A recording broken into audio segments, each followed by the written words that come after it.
నమస్తే, నేను మీ Gopi. Welcome back to our channel. ఈరోజు మనతో వచ్చరికి realtor oxygen founder cum CEO doctor Nandi Rameshwara Rao గారు ఉన్నారు. సార్ నమస్తే సార్. సార్, ఈ మధ్య కాలంలో ఐఏఎస్లు ఇక్కడ ఏఐతి బిల్డింగ్స్ అంటే అన్ని ఆర్గనైజర్గా కట్టిన బిల్డింగ్స్, హైడ్రా కాలేజ్ సంబంధించిన బిల్డింగ్స్ ఇవన్నీ కూల్చేస్తున్నారు. సో ఎందుకు కూల్చేస్తున్నారు, అసలు ఎందుకు పగబట్టారు బిల్డర్స్ మీద, ఏందుకు కారణం ఏంటంటారు? ఇప్పుడు నీ జాగాలో నువ్వు కడితే ఊరుకుంటావా? నా జాగాలో నువ్వు కడితే ఊరుకుంటావు? ఊరుకోం కదా.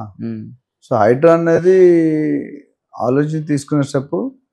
ఏవైతే మనకి తెలంగాణ మొత్తంలో ముందు ఇప్పుడు హైదరాబాద్ని అటాక్ చేస్తాం, తర్వాత తెలంగాణ మొత్తం అటాక్ ఉంటుంది.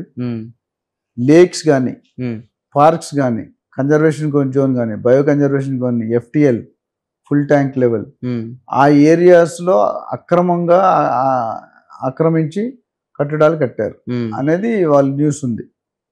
ఇందులో కొన్ని గవర్నమెంట్ భూముల్లో కూడా ఆక్యుపై చేసుకొని కట్టు. పార్కులోనే గవర్నమెంట్ మున్సిపల్ పార్కులు ఉంటాయి, చెరువులు ఉంటాయి, చెరువులు ఉన్నాయి, లేక్స్ ఉన్నాయి, రోడ్స్ ఉన్నాయి, కొన్ని కాంపౌండ్ వాల్స్ ఉన్నాయి. ఇవన్నీ నాకు తెలిసింది ఏంటంటే హైడ్రా అనేది అక్రమ కట్టడాలకి అడ్డుకట్టు. అంటే ఎవరైతే అక్రమంగా కన్స్ట్రక్షన్ పర్మిషన్ లేకుండా కట్టారో వాళ్ళ గుండెల్లో గుబులు మొదలైంది. ఎందుకంటే ఆల్రెడీ ఇరగొట్టేస్తున్నారు ఫిజికల్ గా. 2 బిల్డింగ్ పడగొట్టేస్తారు. 2 కాదు, చాలా బిల్డింగ్ పడగొట్టారు. రోజు అదే అవుతుంది గత మేబీ 4-5 రోజుల నుండి. సో కొంతమంది ఎమ్మెల్యేలు, రూలింగ్ పార్టీ ఎమ్మెల్యేలు కూడా అపోజిషన్ గా మాట్లాడుతున్నారు, కామెంట్స్ చేస్తున్నారు. మరి దానికి వాళ్ళు స్ట్రాంగ్ దీన్ని ఒక AV రంగనాథ్ గారు అని ఆయన IPS ఆఫీసర్, ఆయన నియమించారు. ఆయన కింద దాదాపు 250+ అఫీషియల్స్, సబ్ ఇన్స్పెక్టర్స్ కానీ, ఇన్స్పెక్టర్స్ కానీ, కానిస్టేబుల్ కానీ, హోమ్ గార్డ్స్ కానీ, ఒక SP లెవెల్, ఈయన IPS SP లెవెల్ క్యాడర్లో పెట్టి గ్రూప్ 1 ఆఫీసర్ 3 పెట్టి.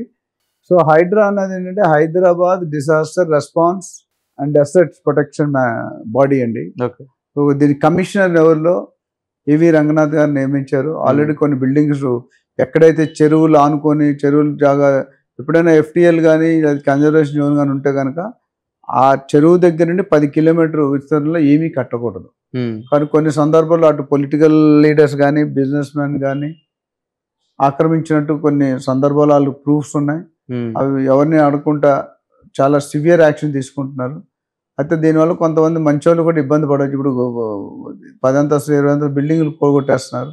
ఆల్రెడీ దాని మీద కొన్ని ఇప్పుడు మార్నింగ్ ఎక్కడ వచ్చేసి ఒక ఆయన 5.5 కోట్ల బిల్డింగ్ కట్టాను సార్, అప్పులు చేసి కట్టాను, ఆ బిల్డింగ్ కోలుగొట్టాను, నా పరిస్థితి ఏంటి, మా బతుకులు ఏంటి, రోడ్డు మీదకి వచ్చాయి అవన్నీ చెప్పారు. మరి గవర్నమెంట్ చట్టం గవర్నమెంట్దే ఉంటుంది.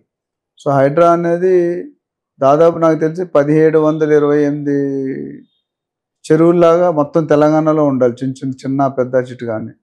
అది దాదాపు 700కి వచ్చేసాయని విన్నాను. అంటే మిగతా అన్ని ఆకట్టుకొని రాత్రి మట్టి నింపేసి, శాండ్ నింపేసి తెల్లవారికి మొత్తం బుకేసి కట్టేస్తుంటే దానివల్ల ఏమవుతుంది, మీరు వాటర్ వెళ్ళడానికి జాగా ఇది, మీరు వాటర్ ఫ్లో ఏరియాని ఆపుతున్నారు. మీరు అక్రమంగా కట్టడం ఎప్పటికైనా తప్పే కదండి. ఇప్పుడు బంజారా హిల్స్లో G+2 కట్టాలి, జూబ్లీ హిల్స్ కానీ బంజారా. ఎవరైనా 3rd floor 4th floor వేసుకుంటే BRS ఉంటుంది, బిల్డింగ్ రెగ్యులరైజేషన్ స్కీమ్. అందులో వేసుకొని అప్రూవ్ అయితేనే ఉంటుంది, లేకపోతే వాళ్ళు ఇప్పుడు కూడకూడదు. ఇప్పుడు అప్రూవల్ లేకుండా కట్టడం ఎక్కువైపోయినాయి. అంటే చెరువులను కూడా మూసేసి కప్పేసి ప్లాట్లు వేసి అమ్మేయడం, ఇల్లులు కట్టి అమ్మేయడం. దానివల్ల ఫ్యూచర్లో చాలా ఇబ్బంది కదండి. అంటే గవర్నమెంట్కి వచ్చే ఆదాయం పడిపోతుంది. గవర్నమెంట్ భూములు ఆక్యుపై చేస్తున్నారు, కొంతమంది కబ్జాలు చేస్తున్నారు. ఈ కబ్జా రాయుడులకి వీళ్ళందరూ కూడా సొల్యూషన్ అంటే వాళ్ళకి అన్నీ కరెక్ట్గా ఉంటే వాళ్ళు కూడా కోలుగొట్టే అధికారం ఉంటుంది కదా. ఆయన స్పెసిఫిక్గా దాని మీదే 3500 మంది స్టాఫ్ కావాలంటున్నారండి. అందులో ఆల్రెడీ 250 మంది ఆల్రెడీ అపాయింట్ అయిపోయారు. ఫుల్ స్వింగ్ లో డిఫరెంట్ సీనియర్ లెవెల్స్ లో పెట్టేశారు. దాన్ని ఒక జోన్స్ గా విభజించి దాన్ని చేద్దామని. ఇది మాత్రం ఆగేటట్టు కనిపించలేదు. అంటే గవర్నమెంట్ మళ్ళీ ఏమైనా కాల్ బ్యాక్ తీసుకుంటా తెలియదు. బట్ వాళ్ళు ఏమంటారంటే మీరు అక్రమంగా కట్టారు కాబట్టి మీరు పబ్లిక్ ప్లేస్, గవర్నమెంట్ ప్లేస్ ని వాడుకున్నారు. అది రోడ్లు ఉన్నాయని రోడ్లు మూసేశారు.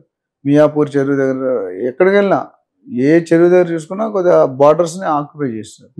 అది చాలా తప్పు, కరెక్ట్ కాదు. ఎందుకంటే ప్రజలకు అమ్మేటప్పుడు జీవితంలో 1-2 సార్లు కొనుక్కుంటారు ఇల్లు అనేది, ఎవరైనా నార్మల్ సామాన్య ప్రజలు. మీరు ఇష్టం వచ్చినట్టు కబ్జాలు చేసి, నాకు పేర్లు చెప్పగానే ఇప్పుడు సపోజ్ కబ్జా చేసి ఇల్లు కట్టేసి ఆ బయర్కి అమ్మేస్తారు అనుకోండి సార్, అప్పుడు ఆ బయర్ పరిస్థితి ఏంటి?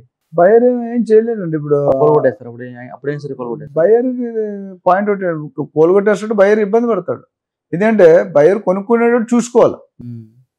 మాలాంటి కన్సల్టెంట్ దగ్గరికి వస్తే అదే చెప్తాం. అసలు సర్వే నెంబర్, కొన్ని సర్వే నెంబర్ లేవు. పొద్దున ఒక ఆయన ఫోన్ చేశాడు, సార్ ప్రాపర్టీ ఒకటి తీసుకున్నాం సార్, దానికి ఇల్లు బాగా కట్టాడు, మంచి రేట్ ఇస్తున్నాడు, కానీ నా ఇల్లు ఎక్కడైతుందో ఆ సర్వే నెంబర్ ప్రొహిబిటెడ్ ఏరియాలో ఉంది అన్నాడు. ప్రొహిబిటెడ్ అంటే కొనకూడదు. ఆయన చెప్పాడు, బిల్డర్ చాలా తెలివిగా చెప్పాడు, ప్రొహిబిటెడ్ ఏరియా ఉంది, మంది రాదు, మన సర్వే నెంబర్లో మన ఇల్లు కట్టాడు, ఇల్లు కట్టి కొనుక్కున్నాడు, ఆ సర్వే నెంబర్ ప్రొహిబిటెడ్ లో ఉంది. ఫస్ట్ అసలు కట్టడమే తప్పు, కట్టిన తర్వాత కొనుక్కోవడం తప్పు, నేను డబ్బులు ఇచ్చి రిజిస్ట్రేషన్ కూడా చేయించుకున్నాడు, ఇప్పుడు లబోదిబో అంటున్నాడు. ప్రొహిబిటెడ్ అంటే అర్థం ఏంటి, అక్కడ కట్టకూడదనే కదా. అంతమంది యూఎల్సీ ఉండదు, అర్బన్ ల్యాండ్ సీలింగ్ యాక్ట్ అని, యూఎల్సీ యాక్ట్ అని. కొన్ని గవర్నమెంట్ లో కొన్ని జోన్స్ ఉంటే మనం కట్టడానికి లేదు, అది స్పెసిఫై చేశారు. 111 జోన్ అని, FTL అని, కన్జర్వేషన్ అని, బయో కన్జర్వేషన్ అని, ఫారెస్ట్ ఏరియా అని, వీటిలో మీరు ఓవరాల్ వెళ్తుంటే కొన్ని ఏరియాలు 111 జీవోలో, మొయినాబాద్ మొత్తం 111 జీవోలో ఉంటుంది. సో పబ్లిక్ కొనుక్కునేడు అన్ని లక్షలు కోట్లు పెట్టి కొనుక్కునేడు, కనీసం లీగల్ ఒపీనియన్ తీసుకోండి, గవర్నమెంట్కి వెళ్ళి సర్వే చెక్ చేయండి, రేరా అప్రూవల్ ఉందా లేదా చూడండి, DTCP ఉందా లేదా, HMDA ఉందా, అది ఏ స్టేజ్, అది ప్రొహిబిటింగ్ యాక్ట్లో ఉందా, అసైన్డ్ భూముల్లో ఉన్నాయా, ఇవన్నీ చూసుకుంటా.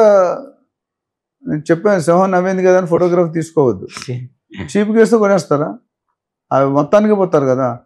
నాకు అరక నాకు అటుగా నేను ప్రతి వీడియోలో చెప్తున్నా, బయర్స్ కొందరికి, if you're first time buyer, second time buyer, please consult people like us or their professional people. అంటే మీరు ఏజెంట్లు కూడా మోసం చేస్తున్నారు కదా అంటారు, మీరు చూసుకోవడం ఉంటుంది. మీ ఫెయిడ్ బాగోపోతే మీరు చెక్ చేయండి, మీకు సరైన మార్కెట్లో ఎవరు పడితే వాళ్ళు మాట్లాడేస్తున్నారు యూట్యూబ్లో, ప్రాబ్లం అది, ఎలిజిబిలిటీ ఏం లేదు. 2 సంవత్సరాలు సాఫ్ట్వేర్ ఆయన మాట్లాడతాడు, ఫార్మా వాడు మాట్లాడతాడు, పప్పుండ్లు అమ్ముకునేవాడు మాట్లాడతాడు. రియల్ ఎస్టేట్ అంటే ఏమైనా పని అంత ఈజీగా? రియల్ ఎస్టేట్ కూడా అంతే కాస్ట్లీ సబ్జెక్ట్, అంతే ఇంపార్టెంట్ సబ్జెక్ట్. కోట్లు అండి, మిగతా బిస్కెట్ చాక్లెట్ పోయినా ఒకసారి తింటుంది, మోషన్స్ పోతే మళ్ళీ బంద్ చేసుకుని, ఇక్కడ ఉండదు, ఒకసారి పోతే పోయినట్టే. బయర్స్ నా సిన్సియర్ రిక్వెస్ట్ ఏంటంటే, kindly take advice, legal opinion అని ఈజీగా అన్ని గవర్నమెంట్ ఆఫీస్లో, రేరా ఈ ఆఫీస్ కన్సర్న్ మున్సిపల్ ఆఫీస్లో చెక్ చేసుకోండి, మీ ప్లాట్ ఎక్కడ ఉంది, ఏ ల్యాండ్ మీద కట్టాడు, ప్రాపర్ లీగల్గా ఉందా, ఇల్లీగల్ చూసుకొని తీసుకుంటే మీరు పీస్ ఆఫ్ మైండ్ ఉంటుంది, లేకపోతే you will be in problem. Okay sir, thank you.